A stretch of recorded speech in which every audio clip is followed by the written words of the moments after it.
الحمد لله نحمده ونستعينه ونستغفره ونؤمن به ونتوكل عليه ونعوذ بالله من شرور أنفسنا ومن سيئات أعمالنا من يهده الله فلا مضل له ومن يضلله فلا هادي له ونشهد أن لا إله إلا الله وحده لا شريك له ونشهد أن سيدنا ومولانا محمدا عبده ورسوله أما بعد فأعوذ بالله من الشيطان الرجيم بسم الله الرحمن الرحيم لقد جاءكم رسول من أنفسكم عزيز عليه ما عنتم حريص عليكم بالمؤمنين رؤوف رحيم قال النبي صلى الله عليه وسلم أنا رحمة مهداة صدق الله العظيم وصدق رسوله النبي الكريم اللهم صل على محمد وعلى آل محمد كما صليت على إبراهيم وعلى آل إبراهيم إنك حميد مجيد اللهم بارك على محمد وعلى آل محمد كما باركت على إبراهيم وعلى آل إبراهيم إنك حميد مجيد۔ اللہ تعالیٰ نے جو نعمتیں انسان پر کی ہیں اور خصوصاً اہل ایمان پر کی ہیں، ان میں سب سے بڑی نعمت اور سب سے بڑی رحمت جو اللہ نے انسانوں پر ہی نہیں بلکہ پوری مخلوق پر جو اپنی رحمت کی ہے، وہ سب سے بڑی رحمت اس کائنات کے لیے، اس جہان کے لیے، بلکہ دیکھا جائے تو اس جہان میں اور اگلے جہان میں سب سے بڑی نعمت جو اللہ نے اپنی مخلوق کو عطا فرمائی ہے وہ حضور کی ذات ہے صلی اللہ علیہ وآلہ وسلم۔ اور اس بات پر اہل ایمان تو ایمان رکھتے ہی ہیں، لیکن نبی کریم صلی اللہ علیہ وآلہ وسلم کی ذات ایمان والوں کے لیے رحمت ہے تو کافروں کے لیے بھی آپ رحمت ہیں۔ آپ یہ دیکھ لیں کہ آپ صلی اللہ علیہ وآلہ وسلم سے پہلے جو انبیاء دنیا میں تشریف لائے، ان کی امتیں جب نافرمانی کرتی تھیں، ان کی امتیں جب گناہ کرتی تھیں، ان کی امتیں جب کفر کرتی تھیں، ان کی امتیں جب شرک کرتی تھیں، تو اللہ تعالیٰ ان امتوں کو ایسا تباہ کر دیتا تھا، برباد کر دیتا تھا کہ وہ ایک عبرت اور نمونہ بن جاتے تھے۔ مثال کے طور پر ایک بستی کا ذکر کرتا ہوں، ایلا نام ہے اس بستی کا، ایلا سیدنا داؤد علیہ السلام کا زمانہ ہے۔ ایلا بستی والے جو بنی اسرائیل تھے، ان کو منع کیا گیا تھا کہ تم نے ہفتے کے دن مچھلی کا شکار نہیں کرنا۔ سب سے زیادہ مچھلیاں نظر جو آتی تھیں وہ آتی تھیں ہفتے والے دن، اور ان کی بستی سمندر کے کنارے پر تھی۔ اللہ تعالیٰ نے آزمائش میں ڈالا، روکنے والوں نے روکا، وہ نہ رکے، اور ہیلے بہانے کر کے حوض بنا کے ان میں پانی جمع کر لیتے، پھر دہانا بند کر دیتے، مچھلیاں جمع ہو جاتی، اور پکڑتے تھے وہ اتوار والے دن، اور کہتے کیا تھے، ہفتے والے دن تو ہم نے ان کو نہیں پکڑا، ہم نے تو ان کو پکڑا اتوار والے دن۔ اللہ تعالیٰ نے احکام الہیہ میں ہیلا سازی کرنے والوں کو کیا سزا دی؟ پہلا پارہ ہے، آپ قرآن مجید پڑھ کر دیکھیں، اللہ نے ان لوگوں کو کیا بنا دیا؟ فَقُلْنَا لَهُمْ كُونُوا قِرَدَةً خَاسِئِينَ، ہم نے کہا کہ تم بن جاؤ ذلیل بندر، وہ بندر بن گئے۔ اب 3 دن تک وہ بندر بنے رہے، روتے تھے، آنسو نکلتے تھے، ان کے رشتہ دار ان کو آ کر کہتے تھے ہم نے تمہیں منع نہ کیا تھا۔ مختلف صورتیں عذاب کی، کبھی آسمان سے پتھر برس رہے ہیں، کبھی طوفان آ رہے ہیں، اور کبھی اللہ تعالی جکھڑ چلا رہے ہیں، مختلف صورتیں ہوتی تھیں، لیکن اس امت کے کافروں کے لیے بھی اللہ نے ہمارے نبی کو رحمت بنا دی صلی اللہ علیہ وآلہ وسلم۔ صورت نہیں بگڑتی، کوئی بندر نہیں بنتا، کوئی خنزیر نہیں بنتا، کوئی کتا نہیں بنتا۔ اللہ تعالیٰ نے ان شکلوں کو برقرار رکھا ہوا ہے، چاہے جتنا گناہ گار ہو، چاہے جتنا بڑا کافر ہو، چاہے جتنا بڑا مشرک ہو، اس امت کی خصوصیت ہے مسخ نہیں ہوگا، شکل نہیں بگڑے گی۔ یہ کس کی برکت ہے کہ اللہ تعالیٰ نے شکلوں کو محفوظ رکھا ہوا ہے؟ یہ ہمارے نبی کی برکت ہے صلی اللہ علیہ وآلہ وسلم۔ ورنہ یہ امت اس حد تک گر چکی ہے اپنے اعمال کے اعتبار سے، عقائد کے اعتبار سے، جس کی کوئی حد نہیں ہے۔ اس لیے قرآن کریم نے آپ کو صرف یہ نہیں کہا وما ارسلناک الا رحمۃ للمؤمنین نہیں کہا، بلکہ کہا وما ارسلناک الا رحمۃ للعالمین، تمام جہان والوں کے لیے ہم نے آپ کو سراپا رحمت بنا کر بھیجا ہے۔ آپ سراپا رحمت ہیں، اس لیے آپ کا وجود مسعود، آپ کی ولادت باسعادت، یہ ہر مسلمان کے لیے باعث خوشی ہے۔ کوئی مسلمان ایسا نہیں ہوگا۔ میں نے تو تینوں فرق کو دیکھا ہے، اچھے طریقے سے ان کے دلوں کو آزمایا ہے، چاہے دو بندی ہو، چاہے اہل حدیث ہو، چاہے بریلوی ہو، یہ سب کے سب حضرت محمد مصطفیٰ سے محبت کرتے ہیں صلی اللہ علیہ وآلہ وسلم۔ یہ امت فدا ہے اپنے نبی کی محبت میں۔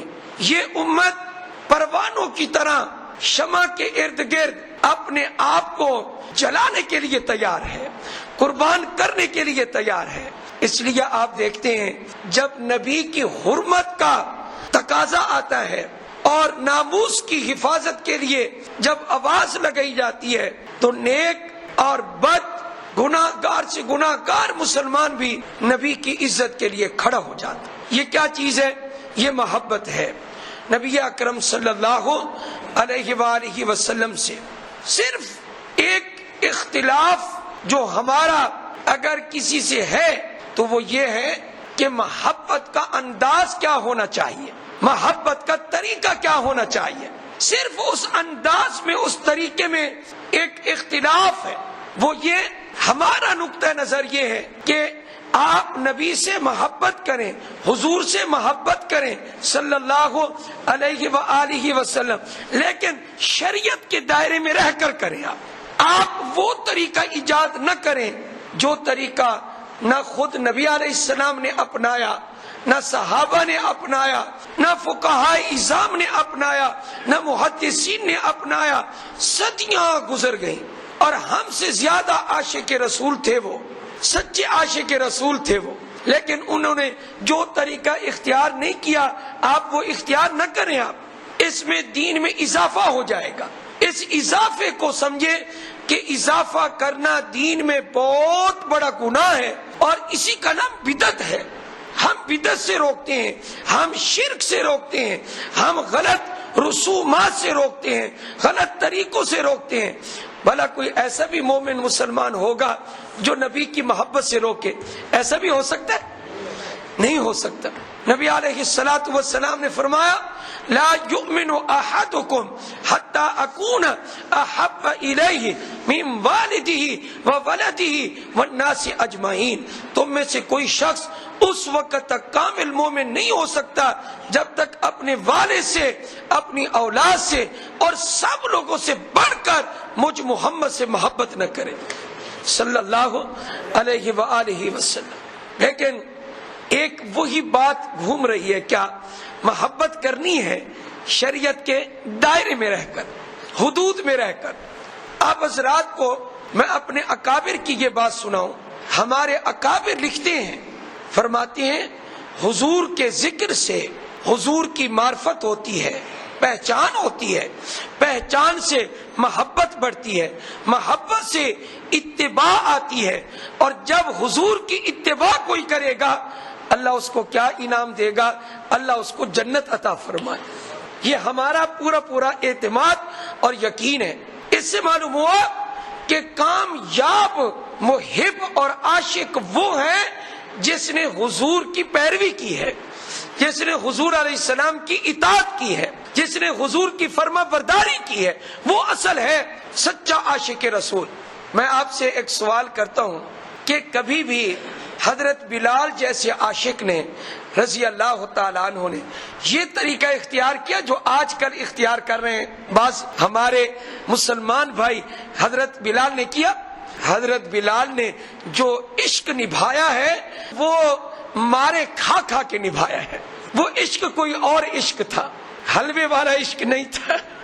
حلوہ حلال ہے، کھاؤ بھائی، لیکن حلال طریقے سے کھاؤ۔ ہم کھائیں پیئیں، سستا ایمان ہمیں نصیب ہو جائے اور اس کے لیے کوئی مشقت نہ ہو، تکلیف نہ ہو۔ میرے بھائیوں، ہم کبھی بھی کامل ایمان تک نہیں پہنچ سکتے جب تک ہم حضور کا اتباع نہ کریں، صحابہ کا اتباع نہ کریں صلی اللہ علیہ وآلہ وسلم۔ ایک بات یاد رکھیں، حضور علیہ السلام کی عظمت کے لیے جو کچھ بھی بیان کیا جائے وہ سننا بھی ثواب ہے، وہ کہنا بھی ثواب۔ اس مجلس پر بشرطے کہ اس محفل میں مجلس میں بدعات نہ ہو، خرافات نہ ہو، خلاف شریعت کام نہ ہو۔ جہاں بھی حضور کا ذکر ہوگا، مسجد ہے، گھر ہے، تنہائی میں آپ درود شریف پڑھ رہے ہیں، جو کام بھی آپ کر رہے ہیں آپ پر اللہ کی رحمت نازل ہوگی۔ یہ ہمارا ایمان ہے۔ یہ حضور اکرم صلی اللہ علیہ وآلہ وسلم کے بارے میں حضرت جبریل علیہ السلام نے کیا فرمایا؟ حضرت جبریل علیہ السلام نے کہا، اے محمد صلی اللہ علیہ وآلہ وسلم، حضرت جبریل علیہ السلام نے کہا میں نے خاندانی اعتبار سے اعلیٰ لوگوں کی تلاش کی کہ خاندان کے اعتبار سے سب سے اعلیٰ خاندان کون سا ہے؟ تو کہا مشرق سے لے کر مغرب تک سب کو میں نے چھان مارا، ایک ایک خاندان کو بڑے غور سے دیکھا میں نے، لیکن اے محمد صلی اللہ علیہ وآلہ وسلم، آپ کے خاندان سے زیادہ اشرف اور افضل خاندان مجھے نہیں ملا۔ یہ کون کہہ رہے ہیں؟ حضرت جبریل علیہ السلام۔ اللہ اکبر کبیرہ۔ اور خود نبی اکرم صلی اللہ علیہ وآلہ وسلم نے قرآن کریم کی ایک آیت ہے، لقد جاءکم رسول من انفسکم عزیز علیہ ما عنتم حریص علیکم بالمؤمنین رؤوف الرحیم۔ حضرت انس فرماتے ہیں رضی اللہ تعالیٰ عنہ، دوسرے صحابی حضرت عبداللہ بن عباس اور تابعین میں سے امام زہری رحمت اللہ علیہ یہ ارشاد فرماتے ہیں، یہاں جس طرح قرات من انفسکم ہے، من انفسکم بھی قرات ہے، حضور نے وہ بھی پڑھا ہے، حضور نے یہ بھی پڑھا ہے۔ اللہ تعالیٰ نے من انفسکم بھی اتارا۔ من انفسکم آیت کا معنی یہ ہوگا بے شک تمہیں میں سے عظیم الشان رسول تشریف لائے، تمہیں میں سے عظیم الشان رسول تشریف لائے۔ نہ میں نے اپنا رسول فرشتوں میں سے بھیجا، نہ میں نے اپنا رسول جنات میں سے بھیجا، میں نے اگر بھیجا تو انسانوں میں سے بھیجا۔ یہ انسانوں کو فضیلت حاصل ہے۔ سب سے آخری پیغمبر، افضل پیغمبر بلکہ تمام نبی کن میں سے آئے؟ انسانوں میں سے آئے۔ یہ انسانوں کو شرف حاصل ہے۔ اور اگر اس کو پڑھا جائے من انفسکم، پھر معنی یہ ہوگا کہ جتنے بھی خاندان ہیں دنیا میں ان تمام خاندانوں میں سے سب سے نفیس خاندان، سب سے عمدہ خاندان، سب سے اعلیٰ خاندان میں سے اللہ نے مجھے پیدا فرمایا صلی اللہ علیہ وآلہ وسلم۔ اور حضور اکرم صلی اللہ علیہ وسلم نے خود ارشاد فرمایا لیس فی آبائی صفاح کلنا نکاح۔ فرمایا یاد رکھنا، میں تحدیث بن نعمت کے طور پر کہہ رہا ہوں، اللہ کا شکر ادا کرتے ہوئے، اللہ کی نعمت کو بیان کرتے ہوئے کہہ رہا ہوں، کیا لیس فی آبائی من لدن آدم علیہ السلام صفاہن کلنا نکاحن، آدم علیہ السلام سے لے کر فرمایا کہ مجھ محمد تک صلی اللہ علیہ وآلہ وسلم میرے آباؤ اجداد میں کہیں بھی زنا نہیں ہے، سارا نکاح کا نکاح ہی ہے۔ اب آپ بتائیں یہ کیا چیز ہے؟ اتنا اعلیٰ خاندان اللہ پاک نے ہمارے نبی کو پاک نطفوں سے منتقل فرمایا ہے اور پاک جواہر سے منتقل فرمایا ہے، پاک اور نفیس اور اعلیٰ ہستیوں کی پشت سے اور ماؤں کے ارحام سے آپ کو منتقل کر کے دنیا میں آپ کو مارے سے وجود میں لا کے کھڑا کر دیا ہے۔ اللہ اکبر کبیرہ۔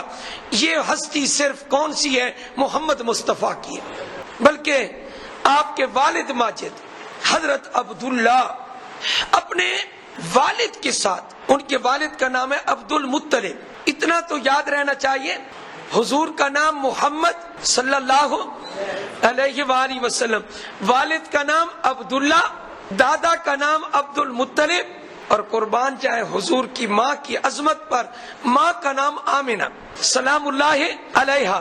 مولانا ادریس قادری رحمۃ اللہ علیہ سیرت مصطفیٰ میں لکھتے ہیں کہ حدیث پاک میں آتا ہے اللہ کو دو نام بہت پیارے ہیں، انگریزوں کے ناموں پہ نام نہ رکھا کرو بچوں کا۔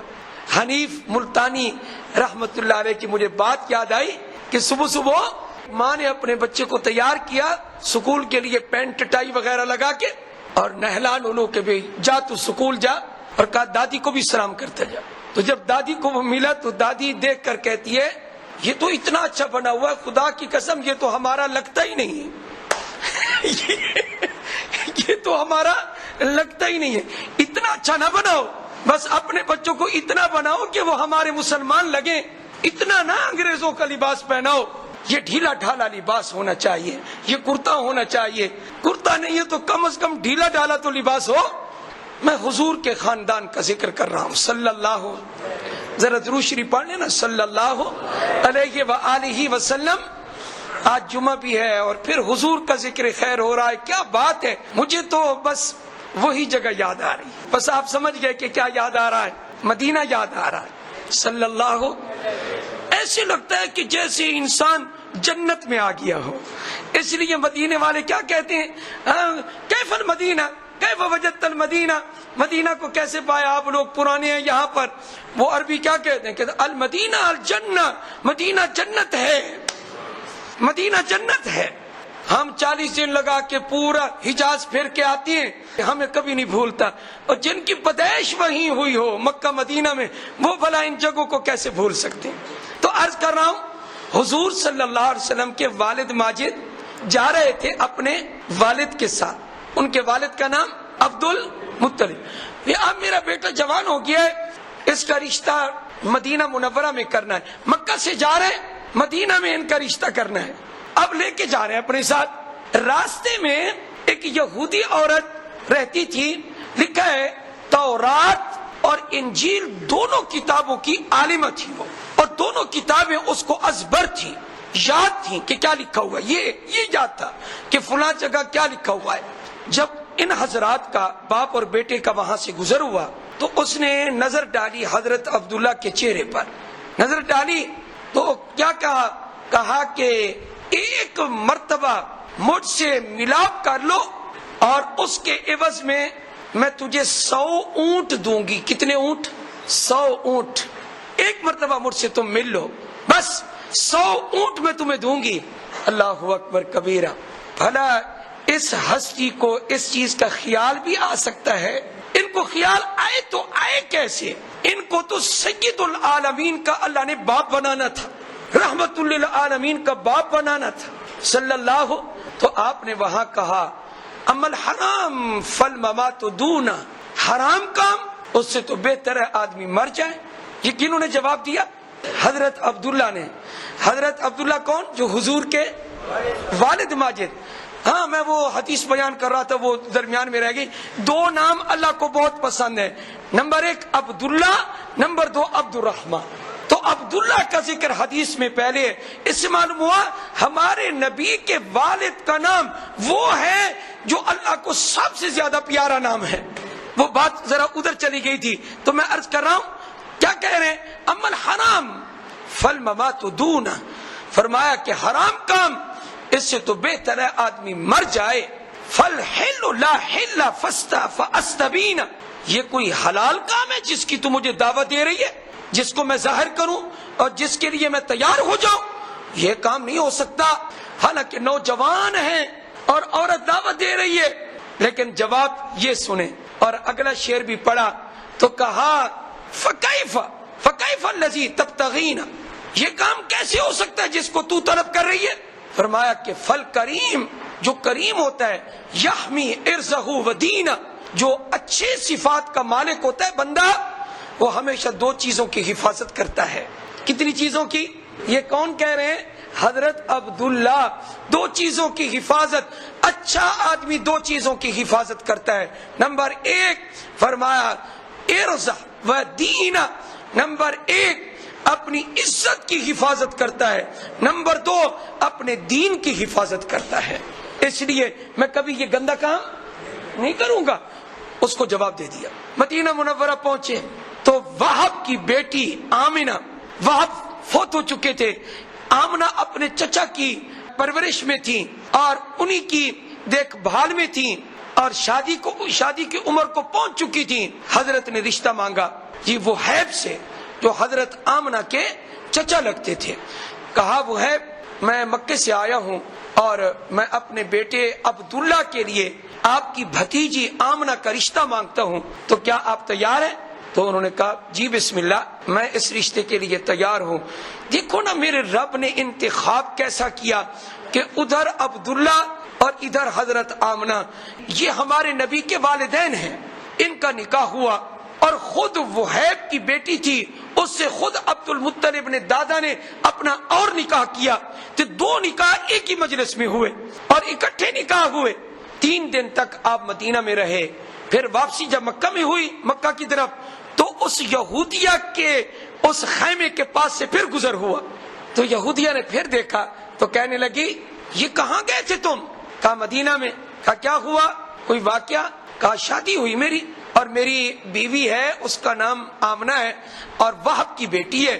تو اس یہودیہ نے کیا کہا؟ کہا میں نے کبھی زنا نہیں کیا، میں کوئی پیشہ ور عورت نہیں ہوں، لیکن جب میری نظر آپ کے چہرے پر پڑی تو مجھے آپ کی پیشانی میں ایسے محسوس ہوا کہ آپ شاید آخری پیغمبر کے والد بنیں گے.